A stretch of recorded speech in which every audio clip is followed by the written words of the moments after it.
श्री राम जय जय राम। श्री राम जय राम जय जय राम। श्री राम जय जय राम। श्रीमद् वाल्मीकि रामायण का अयोध्या कांड का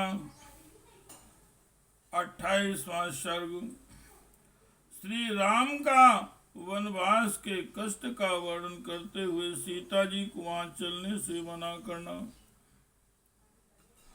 सा एवं ब्रूवतीं सीतां धर्मज्ञां धर्मवत्सलां नानेतुं कुरुते बुद्ध्युवनि दुःखानि चिन्तयन्।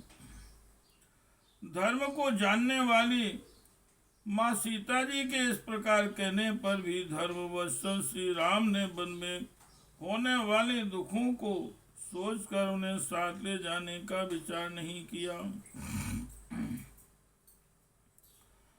शांतवेत्वां ततस्तां तु वाष्पदूषित लोचनां निवर्तनार्थे धर्मात्मा वाक्य में तदुवाचः।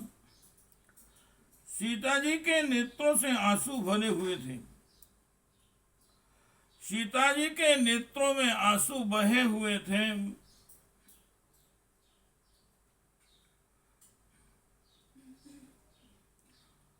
धर्मात्मा श्री राम उन्हें वनवास के विचार से निवृत्त करने के लिए सांत्वना देते हुए इस प्रकार बोले।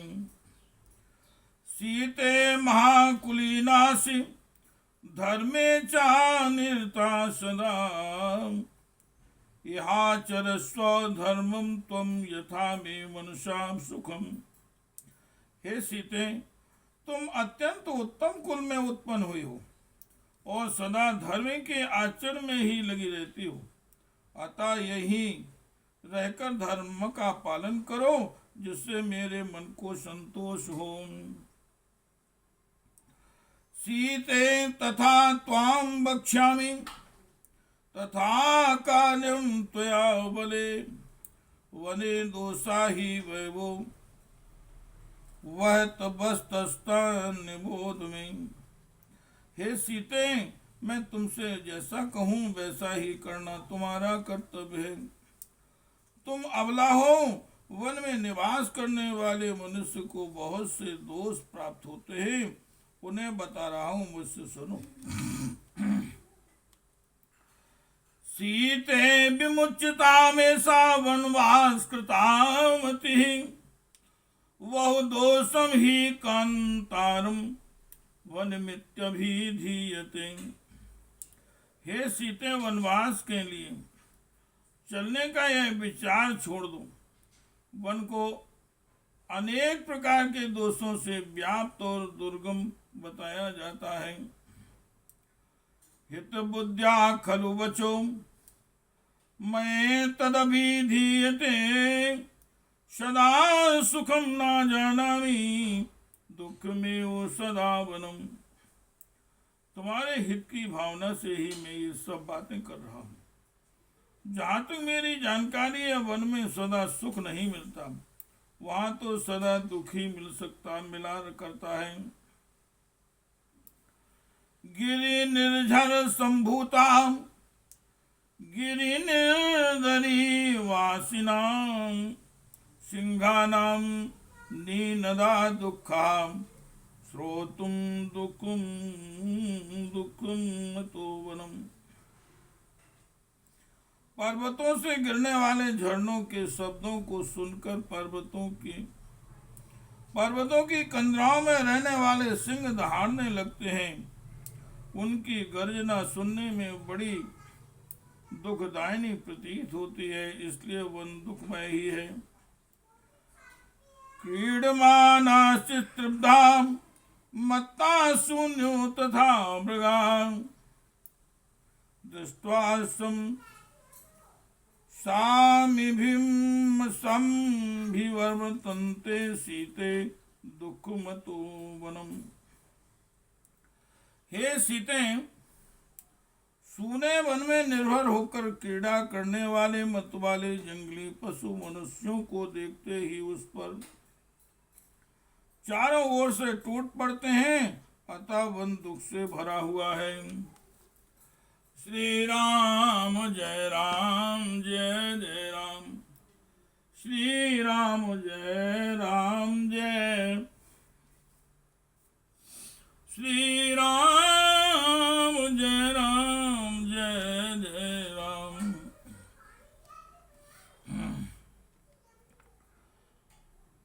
शांग्राहं सरतस्योपंकवत्सतु दुस्तरा मत्तैरपि गजे नित्यमतो दुक्तरम वनम। वन में जो नदियां होती हैं उनके भीतर ग्रह निवास करते हैं। उनमें कीचड़ अधिक होने के कारण उन्हें पार करना अत्यंत कठिन होता है। इसके सिवा वन में मतवाले हाथी सदा घूमते रहते हैं। इस सब कारणों से वन बहुत ही दुखदायक है। लता कंटक संकीर्ण कृकवाकूपनादिता निरपाश्य सुदुखाश्मार्गा दुखमतो वनम। वन के मार्ग लताओं और कांटों से भरे रहते हैं। वहाँ जंगली मुर्गे बोला करते हैं। उन मार्गों पर चलने में बड़ा कष्ट होता है तथा वहाँ आसपास जल नहीं मिलता। इससे वन में दुख ही दुख है।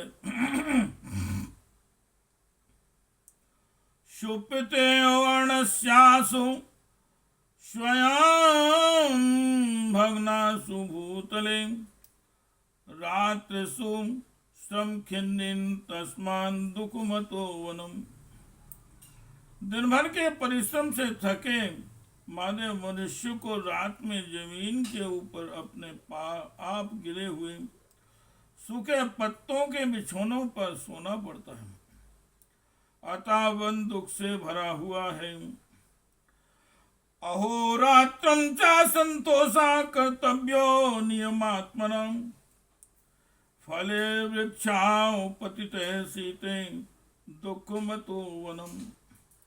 हे सीता, वहाँ मन को बस में रखकर वृक्षों से स्वतः गिरे हुए फलों के आहार पर ही दिन रात संतोष करना पड़ता है। अतः वन दुख देने वाला ही है। उपवासस्य कर्तव्यो यथा प्राणेन मैथिली जटाभारस्य कर्तव्यो वल्कलांबर धारणम। हे मिथिलेश कुमारी, अपनी शक्ति के अनुसार उपवास करना, सिर पर जटा का भार ढोना और वल्कल वस्तु धारण करना, यही वहाँ के जी की जीवन शैली है।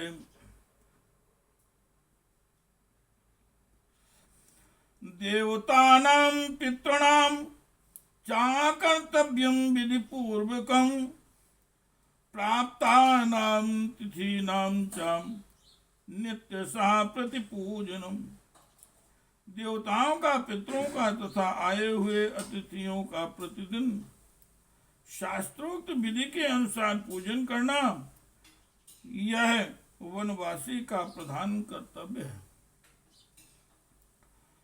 कार्य स्त्री रवि से कश्य काले काले च नित्यशाम चरता नियम मैंने तस्मान दुखतरम वनम।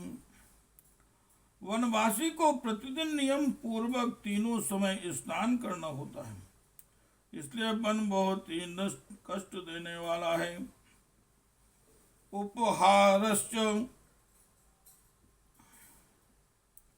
उपहारस्य कर्तव्या कुसुमे स्वयमाहृते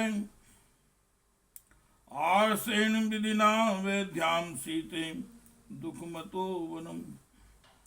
हे सीते, वहाँ स्वयं चुनकर लाए हुए फूलों द्वारा वेदों की विधि से वेदी पर देवताओं की पूजा करनी पड़ती है, इसलिए वन को कष्टप्रद कहा गया है। यथा लब्धेन कर्तव्या संतोषस्तेन मैथिली, यथा हरेण वचनरे यथा हरेण वंचरे सीते दुख मतो वनम। हे मिथिलेश कुमारी जानकी, वनवासियों को जब जैसा आहार मिल जाए उसी पर संतोष करना पड़ता है, अतः वन दुख रूप ही है। अतियो वातिमिरम बुभुक्षा चाति नित्यसाम वयाय चा महान्त्यत्र ततो दुक्तरम वनम। वन में प्रचंड आंधी, घोर अंधकार, प्रतिदिन भूख का कष्ट तथा और भी बड़े बड़े भय प्राप्त होते हैं, अतः वन अत्यंत कष्टप्रद है। सरीसृपाश्च वयो बहुरूपाश्च भामिनी चरन्ति पथे ते दर्पान् ततो दुक्तरम वनम। हे भामिनी, वहाँ बहुत से पहाड़ी सर्प जो अनेक प्रकार के रूप वाले होते हैं, दर्प बस बीच रास्ते में विचरते रहते हैं, अतः वन अत्यंत कष्टदायक है। नदी निलयना सर्पा नदी कुटिलगामिनः तिष्ठन्त्यावृत्य पंथान्मतो दुक्तरम वनम। जो नदियों में निवास करते हैं और नदियों के समान ही कुटिल गति से चलते हैं, ऐसे बहुसंख्यक सर्प वन में रास्ते को घेर कर खड़े रहते हैं, इसलिए वन बहुत ही कष्टदायक है। पतंगा वृश्चिका कीटा दशांश मस्कै सह वादन्ते नित्यं बले सर्वं दुःखमतो वनम। अबले पतंगे, बिच्छू, कांटे, कीड़े, डांस और मच्छर वहां सदा कष्ट पहुंचाते रहते, अतः सारा वन दुख रूपी है। द्रुमा कंटिक निश्चय कुशाम कासांश भामिनी वने व्याकुल शाखा ग्रास्तिन दुख मतो वनम। हे भामिनी, वन में कांटेदार वृक्ष, कुश और कास होते हैं, जिनकी शाखाओं के अग्रभाग शव और फैले हुए होते हैं, इसलिए वन विशेषता कष्टदायक है। काय क्लेशाश्च वैवो भयानि विविधानि च अरण्यवासे वस्तो दुःखमेव सदा वनम्। वन में निवास करने वाले मनुष्य को बहुत से शारीरिक क्लेशों और नाना प्रकार के भयों का सामना करना पड़ता है, अतः वन सदा दुख रूप ही होता है। क्रोध लोभौ विमुक्तव्यो कर्तव्या तपसे मतिः नाभेतव्यं चाभेतव्ये दुखम नित्यमतो वनम।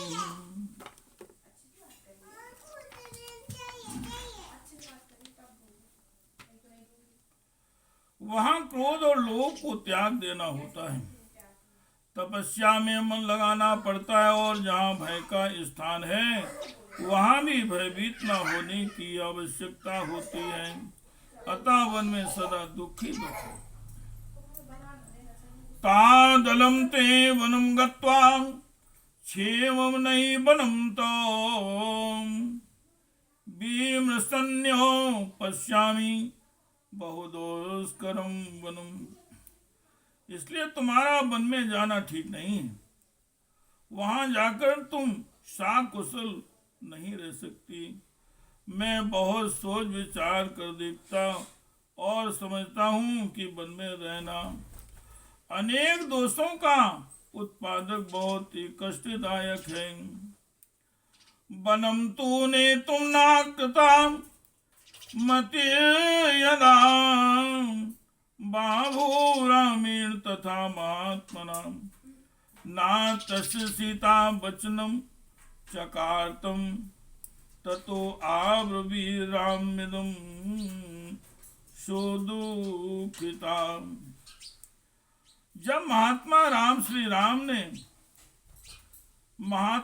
प्रभु श्री राम ने उस समय सीता जी को वन में ले जाने का विचार नहीं किया, तब सीता जी ने भी उनकी उस बात को नहीं माना। वे अत्यंत दुखी होकर श्री राम से इस प्रकार बोली। इत्यार्षे श्रीमद् रामायणे वाल्मीकि आदि काव्ये अयोध्या कांडे 28 सर्गः। इस प्रकार श्री वाल्मीकि निर्मित आस रामायण आदि काव्य के अयोध्या कांड में 28वां सर्ग पूरा हुआ। श्री राम जय राम, जय जय राम। श्री राम जय राम, जय जय राम। श्री राम जय राम, जय जय राम। श्री राम जय राम, जय जय राम। श्री राम जय राम, जय जय राम। श्री